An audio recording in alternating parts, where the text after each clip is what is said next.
अस्सलाम वालेकुम, मैं हूं वैस मंगलवाला और आप देख रहे हैं वर्ल्ड वाइज। दुनिया को देखने का, जांचने का, परखने का एक अलग जाविया। सबसे पहले नजर डालते हैं आज की टॉप स्टोरीज पर। पाकिस्तान ने ऑस्ट्रेलिया को उन्हीं की सरजमीन पर 22 साल बाद चित कर दिया। भारतीय टीम पाकिस्तान नहीं आ रही, आईसीसी ने पीसीबी को आगाह कर दिया। भारत सोना जखीरा करने वाला 7वां बड़ा मुल्क बन गया। कनाडा में हिंदुओं और सिखों के दरमियान फसादात फूट पड़े। गजा में जाँ भाग होने वालों में 70% खवातीन और बच्चे शामिल। जी, ये थी टॉप स्टोरीज और टॉप स्टोरीज के बाद अब चलते हैं ऑस्ट्रेलिया की सरजमीन की तरफ, जहां पर पाकिस्तान ने एक बहुत बड़ा मार्का सरअंजाम दिया है। और ये मार्का है 22 साल बाद ऑस्ट्रेलिया को उन्हीं की सरजमीन पर शिकस्त दी है पाकिस्तान ने एक वनडे सीरीज में। और इस वनडे सीरीज के आगाज में तो ये लग रहा था कि जो पाकिस्तान की टीम है वो ज़रा डामाडोल चल रही थी। और पाकिस्तान ने पहला जब वनडे मैच खेला तो पहले वनडे मैच में पाकिस्तान की टीम के बॉलर्स ने, बैट्समैन ने तो इतनी अच्छी कारकर्दगी का मुजाहरा नहीं किया, लेकिन बॉलर्स ने ऑस्ट्रेलिया के 8 खिलाड़ियों को चित करके, गिराकर, आउट करके उस मैच को भी सनसनीखेज बना दिया था। लेकिन कहने वाले ये कह रहे थे कि ये मामला जो है वो एक फ्लूक था, लेकिन दूसरे मैच में और तीसरे मैच में पाकिस्तान के बॉलर्स ने यह साबित किया कि उन्होंने ऑस्ट्रेलिया की ग्रीन पिचेस का बड़ा ज़बरदस्त इस्तेमाल किया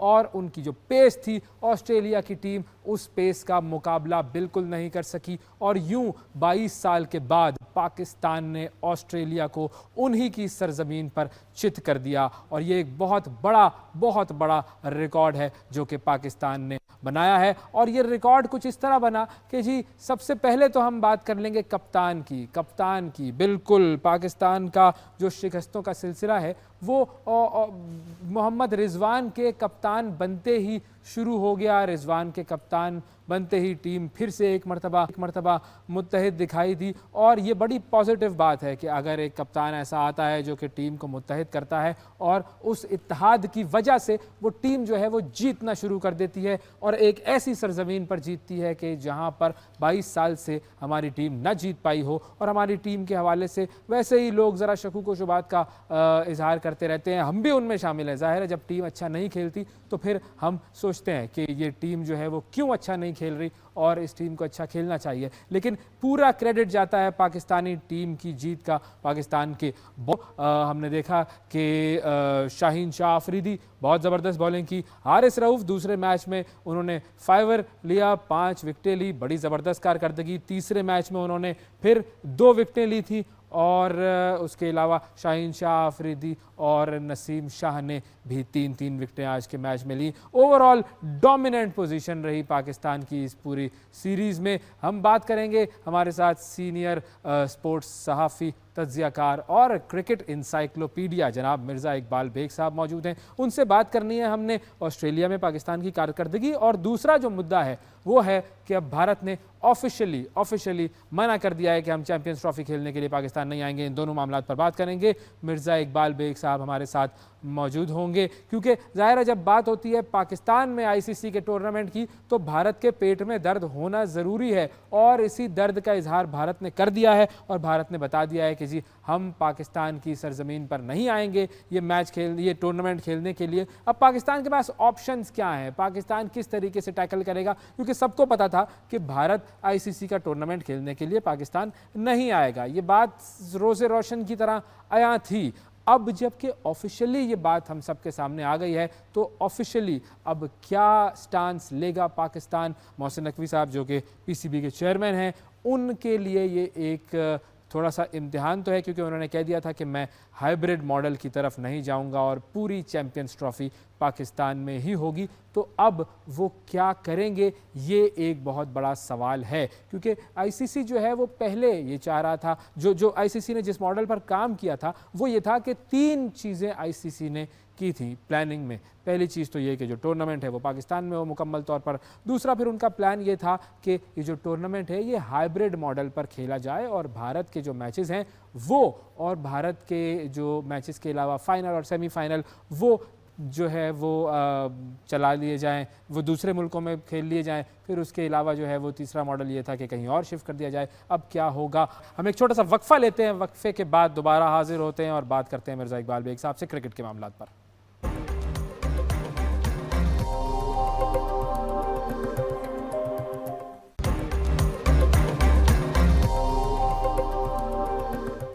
वेलकम बैक। ब्रेक के बाद एक मरतबा फिर वर्ल्ड वाइज में खुशामदीद। हम बात कर रहे थे क्रिकेट के हवाले से। मिर्ज़ा इकबाल बेग साहब, सीनियर स्पोर्ट्स जर्नलिस्ट और क्रिकेट इंसाइक्लोपीडिया, हमारे साथ मौजूद हैं। अस्सलाम वालेकुम इकबाल साहब। वालेकुम अस्सलाम उवैस। सर, आपका इंटरनेट सही नहीं चल रहा, लेकिन मैं आपको खुशखबरी दे दूं, शहबाज शरीफ साहब ने कहा है 5G इंटरनेट आने वाला है। बस दुआ करें आ जाए। मैं बड़ी माजरत चाहता हूँ सर, होता है आपके प्रोग्राम की वजह से मैं सीधा घर पहुँचा हूँ कि लाइव शो का आई कैन अंडरस्टैंड सर कितना बस मसला होता है। 5G आ जाएगा, सारे मसाइल हल हो जाएंगे। फिलहाल क्रिकेट पर बात करते हैं। ये अचानक हमारे सारे मसाइल कैसे हल हो गए? ऑस्ट्रेलिया को हमने 22 साल बाद हरा दिया, बड़ी ज़बरदस्त बात है। इसका क्रेडिट किसको जाएगा? कप्तान को जाएगा, बॉलर्स को जाएगा, मोहसिन नकवी साहब को जाएगा, किसको जाएगा क्रेडिट? सबसे पहले तो इसका क्रेडिट ओवैस जाएगा आकिब जावेद को और सिलेक्शन कमेटी को जिसने ये टीम सेलेक्ट की। और जब आपने ड्रॉप किया शाहिद शाह अफरीदी को, नसीम शाह को, आपने आराम कराया बाबर आजम को, तो वहाँ से इन लोगों में एक मोटिवेशन पैदा हुई कि पाकिस्तानी टीम में अगर खेलना है, जगह बनानी है, तो आपको परफॉर्म करना होगा। और यही हुआ, इन तीनों ने परफॉर्म किया। पाकिस्तान ने अच्छा परफॉर्म किया। हारिस रऊफ जो कह चुका है कि मैं टेस्ट नहीं खेल सकता, वो उसके खिलाफ आप हो गए थे कि जी इसको सेंट्रल कॉन्ट्रैक्ट नहीं दे, इसको बात करें। अब वो आराम के बाद आया, क्या जबरदस्त से परफॉर्मेंस दी है, 10 विकेटें दी है। तो मैं समझता हूँ पाकिस्तानी फास्ट बॉलर्स को, पाकिस्तान की मैनेजमेंट को, टीम मैनेजमेंट को, कप्तान मोहम्मद रिजवान को और आकिब जावेद को खास तौर पर क्रेडिट जाता है कि जिसने इतना बड़ा रिस्क लिया, कुछ यंगस्टर्स भी शामिल किए, कुछ प्लेयर्स को वापस लाया, जिसकी वजह से पाकिस्तान ऑस्ट्रेलिया में सुरखरू हुआ। अच्छा, अब ये बहुत तारीखी फतह है, ज़ाहिर है 22 साल के बाद हमने ये कारनामा सर अंजाम दिया है। मुझे ये बताएं कि बैट्समैन जो हैं अभी उनमें ये लगता है कि वो कॉन्फिडेंस शायद नहीं आया है, या वो जो क्योंकि लो टारगेट्स थे तो उन्होंने अचीव कर लिए 1-2 विकेटों के नुकसान पर, दूसरे मैच में भी, तीसरे मैच में भी। पहले मैच में हमने जब पहले बैटिंग की तो हमारी बैटिंग नहीं चली, वो एरिया लगता है कि अभी थोड़ा वीक है। बिल्कुल वैसे आपने सही जो है शनाख्त किया कि पाकिस्तान की बैटिंग वल्नरेबल नजर आती है। अब आप देखें कि इस 3 वनडे सीरीज में सबसे ज्यादा 125 रन साइम अयूब ने बनाए, 113 रन अब्दुल्ला शफीक ने, और उसके बाद 80 रन बाबर आजम ने। तो अभी बाकियों की पहले मैच में बारी आई थी, कामरान गुलाम वगैरह की, इरफान खान नियाजी की, लेकिन आपकी बैटिंग, आपने बिल्कुल सही निशानदेही की, बैटिंग वल्नरेबल नजर आ रही है और इस पर इनको तवज्जो देनी होगी। वरना पाकिस्तान को, उनका तो बॉलिंग अटैक ही सिर्फ 7 विकेटें ऑस्ट्रेलियन फास्ट बॉलर ने ली इस पूरी सीरीज में, तो उनका बॉलिंग अटैक जो था वो इतना अच्छा नहीं था। लेकिन अगर कोई मजबूत टीम और ऑस्ट्रेलिया से ज्यादा मजबूत टीम टकरेगी, खासतौर पर मैं साउथ अफ्रीका में देख रहा हूँ जहाँ पाकिस्तान को 3 वनडे, 3 T20, 2 टेस्ट खेलने, वहाँ मुश्किल होगी। तो इनको इस डिपार्टमेंट पर काम करना पड़ेगा। और आपने कहा कि 22 साल पहले, तो आपकी उम्र आधी होगी इस वक्त जब पाकिस्तान 2002 में जीता था। बिल्कुल ऐसा ही है, बिल्कुल ऐसा ही है। सर, मुझे अब ये बताएं कि ये जो ऐलान भारत ने कर दिया है कि हम नहीं आ रहे चैंपियंस ट्रॉफी खेलने के लिए, ऑफिशियली ये ऐलान हो गया है अब, और सबको पता था कि यही होगा। भारत ने कौन सा जो है वो अपना रविश बदल लेनी थी। अब पाकिस्तान के पास ऑप्शंस क्या हैं? देखिए, पाकिस्तान को करारा जवाब देना चाहिए, आंखों में आंखें डालकर बात करनी चाहिए। बहुत हो गई मसलहत पसंदी। गुज़िश्ता बरस भी जब बिलावल भुट्टो वजीर खारजा थे, पाकिस्तान ने एक्सेप्ट किया कि चले हम जाते हैं 2023 का वर्ल्ड कप खेलने के लिए, और हुकूमत पाकिस्तान से इजाज़त दी थी गुज़िश्ता बरस। पाकिस्तान क्रिकेट बोर्ड ने जब ज़का अशरफ चेयरमैन थे, तो पाकिस्तानी टीम गई। इससे पहले हम 2016 में T20 वर्ल्ड कप खेलने शाहिद आफरीदी की कप्तानी में भारत गए थे। तो जब हम ICC के 2 इवेंट खेलने के लिए जा सकते हैं, तो क्या कबाहत है? इंग्लैंड ने एतराज नहीं किया सिक्योरिटी पे, न्यूजीलैंड ने नहीं किया, ऑस्ट्रेलिया ने नहीं किया, लेकिन भारत को क्या एतराज है? वो ये कहते हैं कि पाकिस्तान में सिक्योरिटी जो है वो सही नहीं है। मेरे ख्याल में वो इसको सियासी मकासद के लिए इस्तेमाल कर रहे हैं कि जिस तरीके से इसको पॉलिटिसाइज किया जाए और लोगों की हमदर्दियां लें कि भाई वाह, अब जब से 2014 से ओवैस ये नरेंद्र मोदी की हुकूमत आई है, उसके बाद से क्रिकेट टाइज आपके हो ही नहीं गए। 2016 में आखिरी मरतबा हम खेले थे, अच्छा, लेकिन हम बाहर मजबूरन खेलते हैं। जो ICC के इवेंट होते हैं उनमें हम, आप देखें कि हम गुज़िश्ता जब से मोदी हुकूमत आई है, बल्कि 2008 से देखें तो हम ICC इवेंट्स में भारत के खिलाफ 8 वनडे और 13 T20 खेल चुके हैं। और पाकिस्तान को अब चाहिए कि आंखों में आंखें डालकर बात करें। बहुत हो गया। वो क्या जवाब हो सकता है जो पाकिस्तान दे सकता है? देखिए, उन्होंने हमें लटकाए रखा। अब इसका जवाब यही है कि पाकिस्तान ये कहे कि जनाब हम अब अगले साल एशिया कप हो रहा है भारत में, उससे अगले साल 2026 में T20 वर्ल्ड कप हो रहा है। पाकिस्तान ये कहे कि हम नहीं जाएंगे वहां खेलने के लिए, और इस वक्त वो हाइब्रिड मॉडल पर आपको मजबूर कर रहे हैं, क्योंकि आप मेजबान मुल्क है, पैसे आईसीसी आपको देगा। उन्होंने हाइब्रिड मॉडल के लिए एक एक्स्ट्रा बजट भी रखा हुआ है। तो मैं समझता हूँ वो गेम खेलने पाकिस्तान के साथ हुआ है, और पाकिस्तान को अब कोई ना कोई स्टैंड लेना पड़ेगा, वरना कब तक हम मसलहत पसंदी से काम लेते रहेंगे। अच्छा, मोहसिन नकवी साहब ने तो कहा हाइब्रिड मॉडल की तरफ नहीं जाएंगे हम। देखिए, अल्लाह करे कि वो अपने स्टैंड पर कायम रहें, लेकिन जितना मेरा तजुर्बा कहता है कि दो ही ऑप्शन है आपके पास, या तो आप हाइब्रिड मॉडल पर जाएं, या आप पूरे का पूरा टूर्नामेंट दुबई, श्रीलंका या साउथ अफ्रीका शिफ्ट कर दें। ये नहीं होगा, क्योंकि हमने 12 अरब 70 करोड़ रुपए लगाए तीनों स्टेडियम की रेनोवेशन पर, तो कैसे होगा ये? तो मेरे ख्याल में मोहसिन नकवी साहब ने तो कह दिया है, बाद में लगता ये है कि बर्फ पिघलेगी और हमें कहीं ना कहीं कॉम्प्रोमाइज करना पड़ेगा, जो मेरा अपना तजुर्बा कह रहा है। अल्लाह करे ना करे, डटे रहे, जमे रहे। पाकिस्तान क्रिकेट बोर्ड को माली नुकसान भी होगा, बैन अल-अक़वामी सतह पर भी पाकिस्तान क्रिकेट बोर्ड तन्हाई की तरफ जा सकता है ऐसी सूरत में। बिल्कुल, देखते हैं कि अब आगे क्या होता है, क्योंकि जाहिर है हम तो वो लोग हैं जो हमेशा वेलकम करते हैं क्रिकेटिंग नेशंस को, और भारत को भी वेलकम करते हैं कि वो आएँ हमारे ग्राउंड्स में क्रिकेट खेलें और फिर सिक्योरिटी भी देखें और हमारी मेहमान नवाजी भी देखें। बहुत शुक्रिया अदा करेंगे, मिर्ज़ा इकबाल बेग साहब हमारे साथ मौजूद थे। नाज़रीन, आपको भारत के ही हवाले से एक और ख़बर देते हैं। भारत दुनिया में सोना खरीदने वाले ममालिक में 7वें नंबर पर आ गया। अब ये क्यों हो रहा है, कैसे हो रहा है, क्यों इतना सोना खरीदा जा रहा है, इसकी वजह आइए देखते हैं। भारत का सरकारी bank reserve bank of India गुज़िश्ता कई महीने से बड़ी मिकदार में सोना खरीद रहा है, जिसकी वजह मशरिक़ वुस्ता में जंग के बाद पैदा होने वाली गैर यकीनी सूरत-ए-हाल, महफूज असासों में दिलचस्पी और सार्फिन की जानिब से मांग में जबरदस्त इजाफे के सबब 2024 में सोने की कीमत में तकरीबन 20% इजाफे को बताया जा रहा है। RBI के मुताबिक इंडिया में मार्च में सोने का जितना जखीरा था, इसकी मालियत उस वक्त 52.67 अरब डॉलर्स थी, जो कि सितंबर में सोने की मिकदार में इजाफे के बाद बढ़कर 65.74 अरब डॉलर्स पर पहुंच गई। इंडिया अपना बेशतर सोना स्विट्जरलैंड, जनूबी अफ्रीका और मुत्तहदा अरब अमारात से खरीदता है। वर्ल्ड गोल्ड काउंसिल ने एक रिपोर्ट में कहा कि इंडिया का सरकारी बैंक पिछले कुछ अरसे से हर माह सोना खरीद रहा है। इस रिपोर्ट के मुताबिक रवा बरस अब तक वो 32 टन सोने की खरीदारी कर चुका है, जो कि गुज़िश्ता 2 बरस की सालाना खरीदारी से भी ज्यादा है। अमीर मुल्कों के जरिए सोना खरीदने के रुझान में इजाफे का बड़ा सबब सियासी और इक्तिसादी गैर यकीनी भी है, और इसमें सरमायाकारी करना घाटे का सौदा नहीं रहा। भारत क्यों सोना खरीद रहा है आपने जाना, आपने भी सोना नहीं है। ब्रेक के बाद वापस आना है, ब्रेक के बाद मिलते हैं। यह है वर्ल्ड वाइज।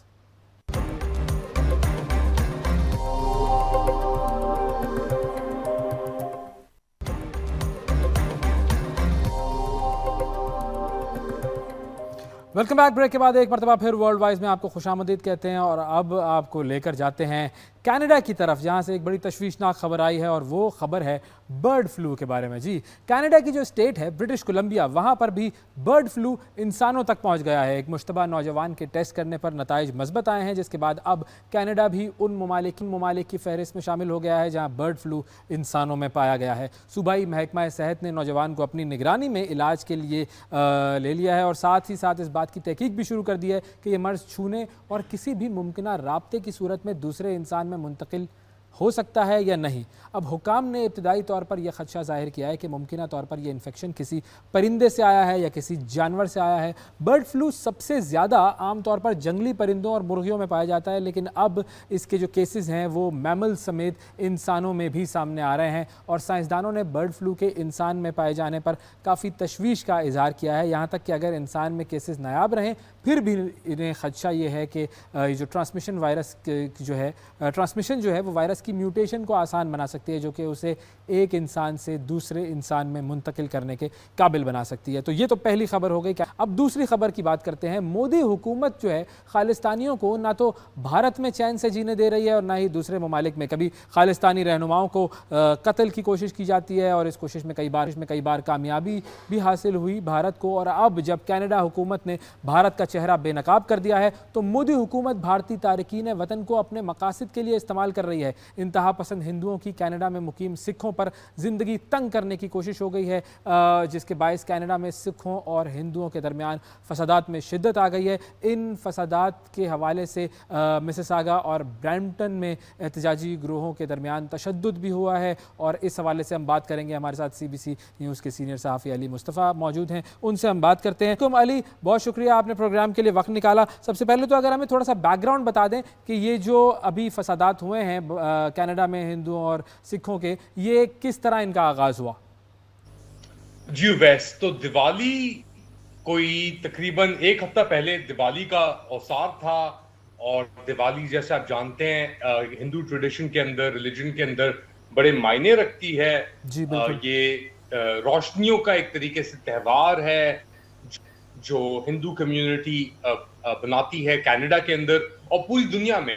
और कनाडा में जब ये त्यौहार बनाया गया तो एक हिंदू टेम्पल, ये ब्रैम्पटन का एरिया है, इसको आप समझ लें कि एक तरीके से टोरंटो का हिस्सा है ब्रैम्पटन, मगर यहाँ पे बहुत तादाद है हिंदू कनेडियंस की और सिख कनेडियंस की, सिख पंजाबी कनेडियंस की। और यहाँ पे एक मंदिर है, इसका नाम है सभा मंदिर, हिंदू सभा मंदिर, ब्रैम्पटन के इलाके में। यहाँ पे एक एहतजाज हुआ दिवाली के दिन, और सिख ज्यादातर प्रो खालिस्तानी आप कह लें एक्टिविस्ट जमा हुए, उन्होंने एहतजाज किया, और उसके अंदर थोड़ी गहमा गहमी भी हुई, पुलिस भी मौजूद थी। उसके जवाब के अंदर एक रैली निकली जो ज्यादातर हिंदू जो मंदिर के लोग थे, उसके अंदर कहा जा रहा है कुछ RSS के अनासर भी थे कनाडा के अंदर। उन्होंने ये रैली निकाली और वो एक गुरुद्वारे की तरफ उन्होंने रुख किया ब्रैम्पटन के अंदर।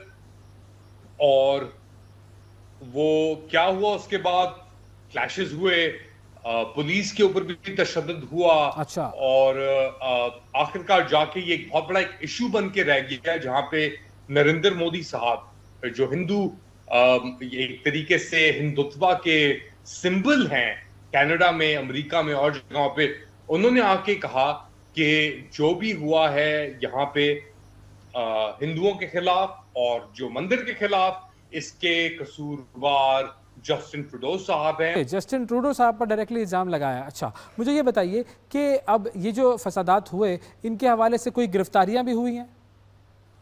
एक इंसान को, एक शख्स को बेसिकली चार्ज किया गया है इस पूरे मरहले के अंदर। 2 लोग अभी भी उनकी तलाश जारी है according to police in Brampton, मगर इतना आसान नहीं होगा। एक और चीज, एक पुलिस अफसर को भी सस्पेंड किया गया जो प्रो खालिस्तानी प्रोटेस्टर्स की जानिब से शिरकत कर रहा था इन ब्रैम्पटन प्रोटेस्ट। ओके। अच्छा, मुझे ये बताइए कि जो इंडियन कम्युनिटी है इस वक्त कनाडा में, बहुत बड़ी कम्युनिटी है, तो उस पर क्या असर हो रहा है? क्योंकि उसमें दोनों तरह के लोग मौजूद हैं, सिख भी मौजूद हैं और हिंदूज भी मौजूद हैं, तो उन पर क्या असर होगा ये जो मामला चल रहे हैं इस वक्त कनाडा और इंडिया के दरमियान?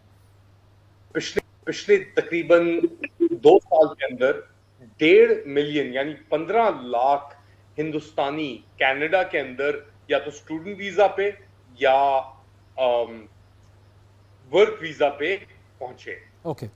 अब अगले साल इनमें से 1.3 मिलियन यानी 13 लाख जो हिंदुस्तानी हैं उनके वीजाज रिन्यूअल पे आ रहे हैं। अच्छा। अब इनमें से कितनों के वीजाज या वर्क परमिट्स या स्टूडेंट वीजाज रिन्यू होंगे हमें इसका नहीं पता, मगर हमें यह जरूर पता है कि पिछले कुछ हफ्तों के अंदर कनेडियन हुकूमत ने एक कैप डाल दिया है, आप समझ लें परमानेंट रेजिडेंट कार्ड या इमिग्रेंट जो एक्सेप्ट करेंगे उनके ऊपर तकरीबन 3 लाख के ऊपर। तो जितने भी लोग ट्रूडो हुकूमत ने पिछले 2-2.5 साल 3 साल पेंडेमिक के बाद लेके आए, वो तकरीबन 4 साल के अंदर, उसके ऊपर भी अब एक रुकावट आ रही है। और आई थिंक बुनियादी तौर पे एक ये जो टेंशन है हिंदुस्तान और कनाडा के अंदर, इसके अंदर इसका भी किरदार है, क्योंकि एक तरफ तो कनेडियन हुकूमत ने इतने सारे हिंदुस्तानियों को वहां से लेके आए हिंदुस्तान से कनाडा और मीनियल जॉब्स में लगाया स्टूडेंट वीजास के ऊपर, जिसके अंदर वो लोग काम कर रहे हैं टिम हॉर्टन्स पे, सबवेज पे, KFC, मैकडॉनल्ड, जो भी बेसिकली सर्विस सेक्टर से रिलेटेड एंटरप्राइजेस हैं या बिजनेसेस हैं, उसके अंदर हिंदुस्तानी घुसे हुए हैं जी। अब अगर तो अगले साल आके उसमें से एक या इवन 1.3 मिलियन ज्यादातर हिंदुस्तानी वापस अपने मुल्क वापस जाते हैं, तो कनेडियन इकोनॉमी के ऊपर एक बहुत बड़ा बिल्कुल, बहुत शुक्रिया अदा करेंगे जी। अली मुस्तफ़ा हमारे साथ मौजूद थे, सीनियर सहाफ़ी, कनाडा से हमें ज्वाइन कर रहे थे और इस वक्त जो हिंदू और सिखों के दरमियान फसादात हो रहे हैं उसके हवाले से बात हो रही थी। अब हम आपको लेकर जाते हैं जी गज़ा की तरफ, और गज़ा की सूरत हाल जो है उसके हवाले से हम बात करते हैं जी फ़लस्तीन, क्योंकि एक रिपोर्ट आई है। सबसे पहले तो एक रिपोर्ट आई है यूनाइटेड नेशंस की, और दूसरा कतर ने इसराइल और हमास के दरमियान जो सालसी की कोशिशें हैं उनको आर्जी तौर पर रोक दिया गया है जी।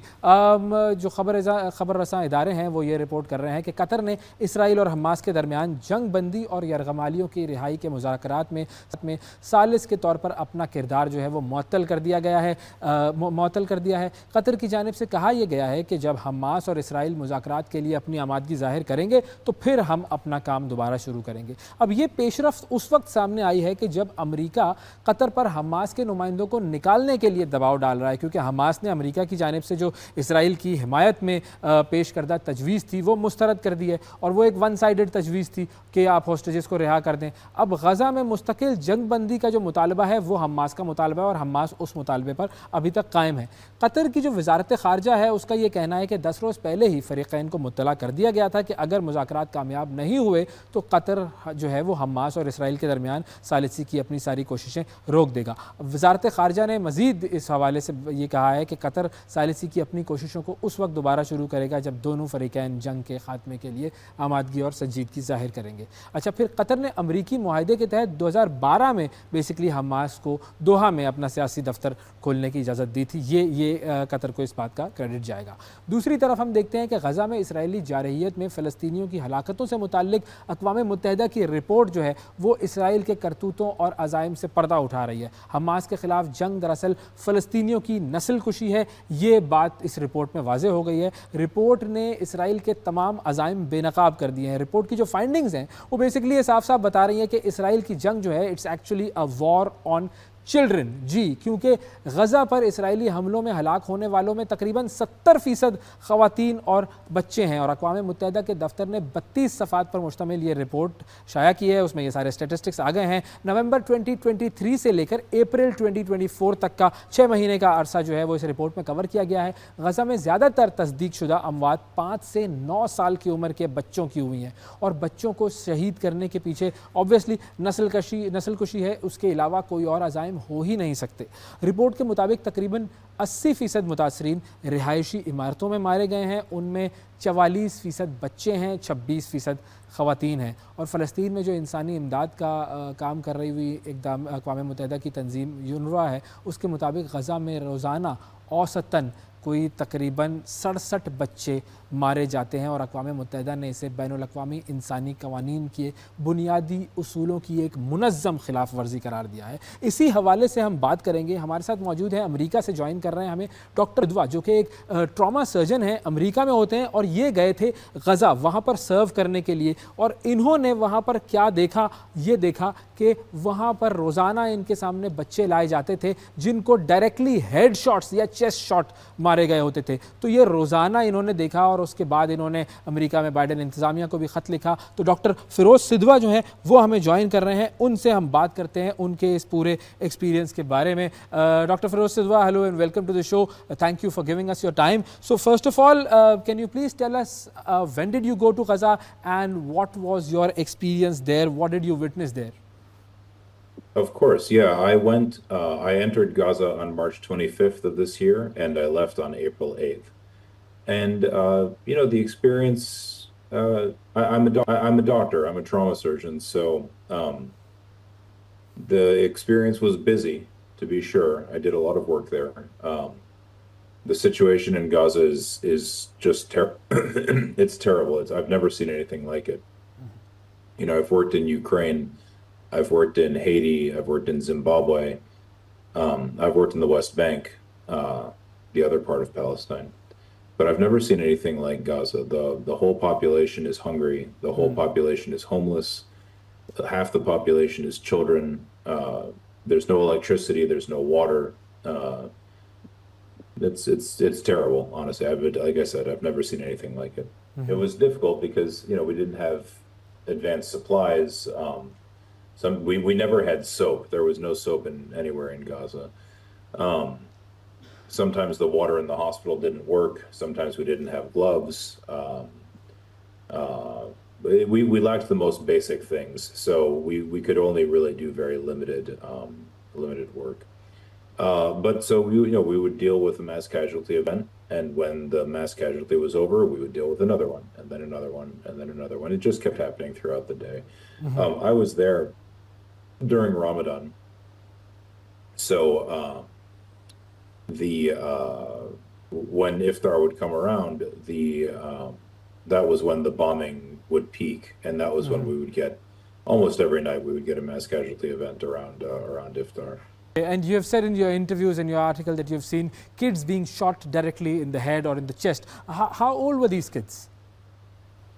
In those interviews, I'm not talking about teenagers. I'm talking about small children. What we call in the U.S. preteen children, 12 years old and under. I think the youngest girl I saw shot in the head was 2 years old. It's not. It seems hard for me to believe that these shootings are accidental. Of course, maybe one of them, maybe two of them, but every day that I was there, I saw a new child who'd been shot in the head on average. And, it's very hard to believe. And remember, this is only one hospital in Gaza. I'm just one doctor. But yet, even me, I saw 13 kids in 14 days who had been shot in the head or the chest, sometimes both.